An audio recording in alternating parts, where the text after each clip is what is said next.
शिवानी और आप देख रहे हैं बीजापुर एक्सप्रेस। चलते हैं खबरों की ओर।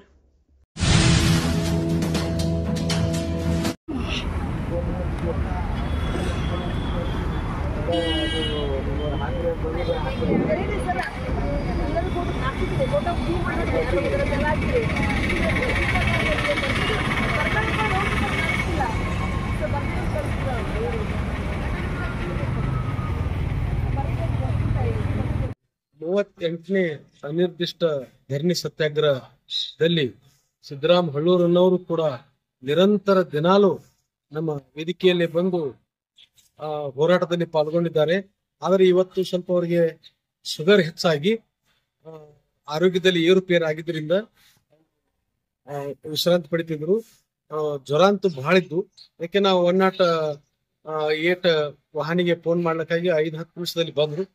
ಬಂದ್ಮೇಲೆ ಅವರು ಇಲ್ಲ, ನಾನು ದವಾಖಾನೆ ತೋರಿಸುದಿಲ್ಲ, ನಮ್ಗೆ ಏನಾದ್ರೂ ಚಿಂತನೆ ಇಲ್ಲೇ ಏನೇ ಕವಲಕ್ಕ ಹೋಗುದಿಲ್ಲ ಅಂತಿದ್ರು. ನಾವು ಅವ್ನಿಗೆ ಒತ್ತಡದಿಂದ ಹಂಗ್ ಮಾಡ್ಲಿಕ್ಕೆ ಬರುದಿಲ್ಲ. ನಾವು ಯಾವತ್ತು ಹೋರಾಟಗಾರರು, ನ್ಯಾಯಕ್ಕಾಗಿ ನಾವೆಲ್ಲ ಹೋರಾಟ ಮಾಡೋರು.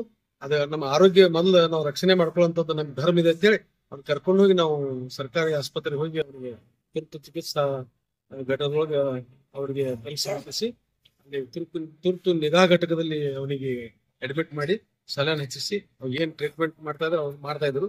ಮತ್ತೆ ಅವನು ಹಳೆ ಬಂದ್ಮೇಲೆ ನಾವೆಲ್ಲರೂ ಅವ್ರಿಗೆ ಬಿಟ್ಟು ನಾನು ಮತ್ತೆ ನಮ್ಮ ಏನು ಹೋರಾಟ ವೇದಿಕೆಯಲ್ಲಿ ಬಂದು ನಮ್ಮ ಅನಿರ್ದಿಷ್ಟ ಧರಣಿ ಸತ್ಯಾಗ್ರಹ ಮತ್ತೆ ನಾವು ಪ್ರಾರಂಭ ಮಾಡಿದ್ವಿ. ನಮ್ಮೆಲ್ಲರ ಉದ್ದೇಶ ನಮ್ಮ ಜಿಲ್ಲೆಗೆ ಸರ್ಕಾರಿ ವೈದ್ಯಕೀಯ ಕಾಲೇಜು ಆಗಲೇಬೇಕು.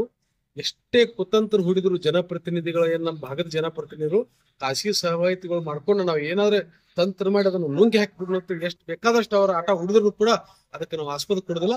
ನಮ್ಮ ಭಾಗದ ರೈತ ಸಮುದಾಯಕ್ಕೆ, ಕಾರ್ಮಿಕ ಸಮುದಾಯಕ್ಕೆ, ಶೋಷಿತ ಸಮುದಾಯದ, ಹಿಂದುಳಿದ ಸಮುದಾಯದ ಅವ್ರ ಮಕ್ಕಳ ಉನ್ನತ ವಿದ್ಯಾಭ್ಯಾಸಕ್ಕಾಗಿ ನಾವು ವೈದ್ಯಕೀಯ ಕಾಲೇಜ್ ಬೇಡ್ತಾ ಇದ್ವಿ. ನಮ್ಮ ದೇಶದ ಆಸ್ತಿ ಆಗುವಂತ ಪ್ರಾಮಾಣಿಕ ಮಕ್ಕಳಿಗೆ ನಾವು ಸರಿಯಾದ ವಿದ್ಯಾ ಕೊಡ್ಲಾರ್ದಕ್ಕೆ ನಾವು ನಮ್ಮ ಮಕ್ಕಳ ಅನ್ಯಾಯ ಆಗಬಾರ್ದು ನಮ್ಮ ಮಕ್ಕಳಿಗೆ ಅನ್ನುವಂತ ಉದ್ದೇಶ ಇಟ್ಕೊಂಡು ನಾವೆಲ್ಲರೂ ಹೋರಾಟ ಸಮಿತಿ ಹಮ್ಮಿಕೊಂಡು ನಾವು ಇಲ್ಲಿ ನಾವು ನ್ಯಾಯಕ್ಕಾಗಿ, ನಮ್ಮ ಹಕ್ಕಿಗಾಗಿ ಇಲ್ಲಿ ನಾವು ಧಿಕ್ಕಾರ ಕೂಪತ್ತ ನಾವು ವೇದಿಕೆಯಲ್ಲಿ ನಾವು ಅನಿರ್ದಿಷ್ಟ ಸತ್ಯಾಗ್ರಹ ಪ್ರಾರಂಭ ಮಾಡಿವು. ಸನ್ಮಾನ್ಯ ಮುಖ್ಯಮಂತ್ರಿಗಳಲ್ಲಿ ನಾವು ವಿನಂತಿ ಏನಂದ್ರೆ, ಇವತ್ತಿಗೆ 38 ದಿನ ಆಯ್ತು ನಾವು ಅನಿರ್ದಿಷ್ಟ ಸತ್ಯಾಗ್ರಹ.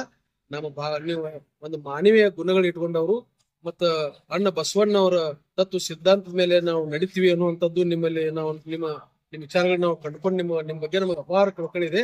ಅದಕ್ಕೆ ನಮ್ಮ ಉತ್ತರ ಕರ್ನಾಟಕ ಭಾಗದ ನಮ್ಮ ಬಿಜಾಪುರ ಜಿಲ್ಲೆಗೆ ಯಾವ ಕಾಲಕ್ಕೂ ಅನ್ಯಾಯ ಮಾಡಕ್ ಹೋಗ್ಬೇಡ್ರಿ. ನೀವು ಇದನ್ನು ಸರ್ಕಾರಿ ವೈದ್ಯಕೀಯ ಕಾಲೇಜ್ ಮಾಡಿದ್ರೆ ನಾಳೆ 2028ಕ್ಕೆ ನಿಮ್ ಸರ್ಕಾರ ನಮ್ಮ ಜನ ಎಲ್ಲ 8 ಶಾಸಕರನ್ನ ಆಯ್ಕೆ ಮಾಡಕ 100ಕ್ಕೆ 100ರಷ್ಟು ಬೆಂಬಲ ಪಡಿಸ್ತಾರೆ ಅನ್ನುವಂಥದ್ದು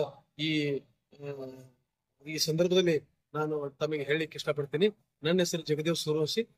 ಕರ್ನಾಟಕ ರಕ್ಷಣಾ ವೇದಿಕೆ ಸ್ವಾಭಿಮಾನಿ ಬಳಗದ ಜಿಲ್ಲಾ ರಾಜ್ಯಾಧ್ಯಕ್ಷ ಹಾಗೂ ಈ ಹೋರಾಟ ಸಮಿತಿಯ ನಾನೊಬ್ಬ ಸದಸ್ಯ. ಧನ್ಯವಾದಗಳು.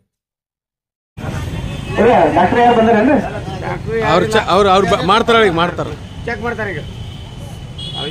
ಸರ್, ನಿಮ್ಮ ಆಂಬುಲೆನ್ಸ್ ಜೊತೆ ಡಾಕ್ಟರ್ ಯಾಕೆ ಬಂದಿಲ್ರಿ? ಹಾ, ಆಯ್ತು. Doctor sir, staff nurse. Sir, I'm asking a question. Why not we come from the doctor? DHO. ಒಬ್ಬ ಡಾಕ್ಟರ್ ಬರ್ಬೇಕಲ್ಲ.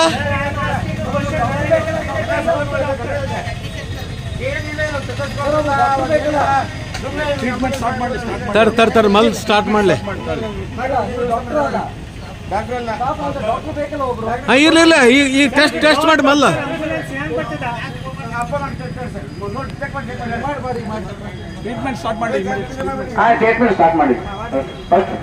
ಆಮೇಲೆ ಹಿಂದಾಡಿ ಆಮೇಲೆ ವಿಚಾರ ಮಾಡೋಣ. ಮಲ್ಲ ಟ್ರೀಟ್ಮೆಂಟ್ शुगर चेक एम्बुलेंस आया है सरकारी हॉस्पिटल की तरफ से। यहाँ पे देखा जा सकता है कि सोराटा के अंदर एक शख्स जो है तकरीबन जो है बीमार पड़ा हुआ है, लेकिन बड़ी